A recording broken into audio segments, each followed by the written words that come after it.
understand the early church and these early Jewish Christian communities. And so once again, that's another privileging of context that keeps our stories to the margins. And so now I'm reclaiming another context for the interpretation of the New Testament, which leads us to another empire beyond the Roman Empire. And this empire is the one of the ancient Ethiopians, the Aksumite Empire. So now when we go to Aksum, though, the Greek and the Latin are not as relevant. I mean, those were not the texts of the Aksumites.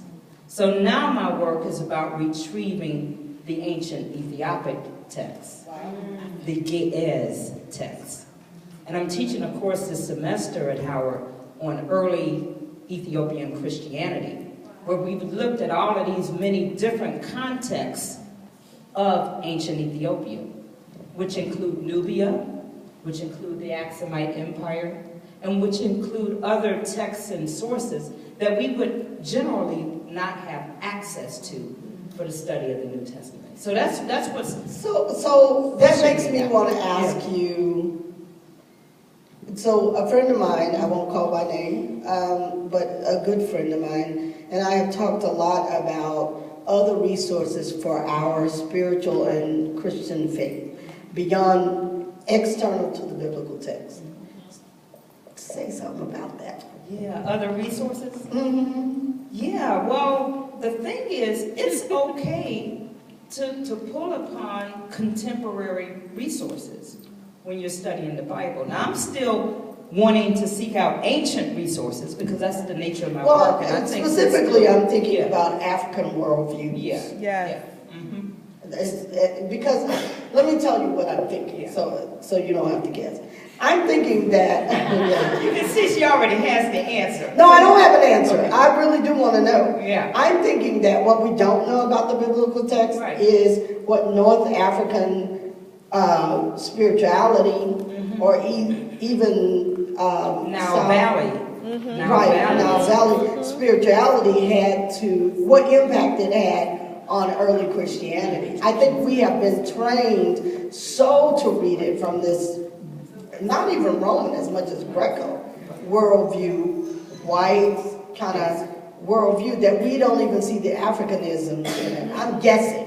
So I'm not a New Testament scholar, so I'm asking. But you're right on target. And that's why my work revolves around the Nile Valley understanding of Christianity. Because when we go to the desert traditions, then we're able to recover the sources of the desert fathers and mothers. Right. So Black Moses comes to my mind. Yes. Who else? There's Amma.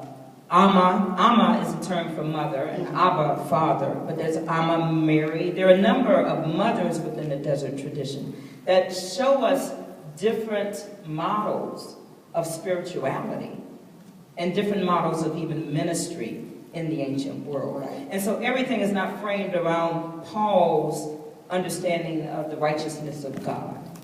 You see, so then we get all of our theological categories around this one man without thinking about how he interacted with all of these different communities. And I'm okay with Corinth and Galatia and Thessalonica, all of those great places. But there's some other places too, in the desert and beyond that realm of the Mediterranean, that can bring to us new insights and resources for defining our spiritual practices today. So I think that the challenge is that we have been trained to demonize anything that's not the Bible. Yes. So I'm hearing you. Oh, that's such a great setup. But it's so true. The whole notion that I'm digging into texts that are from the 4th, 5th, 6th centuries, and even when we look at the Ethiopic sources, some of our earliest sources are from the 14th and 15th centuries. So for some reason, the later the material becomes, we think the less sacred it is. And that's the piece that we have to be able to stand on the fact that God continues to speak from generation to generation.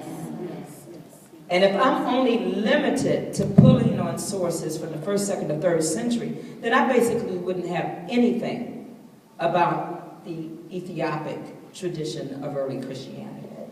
But I also think, for me, the challenge is that Black spirituality has been demonized. And I really mean that. And so, and Black readings of biblical texts and Black, so when I, for example, was in Brazil with the Candomblé community, deeply moving spiritual, and I had to open myself up to, this is not demonic, because we've been trained to think any African-derived tradition is demonic.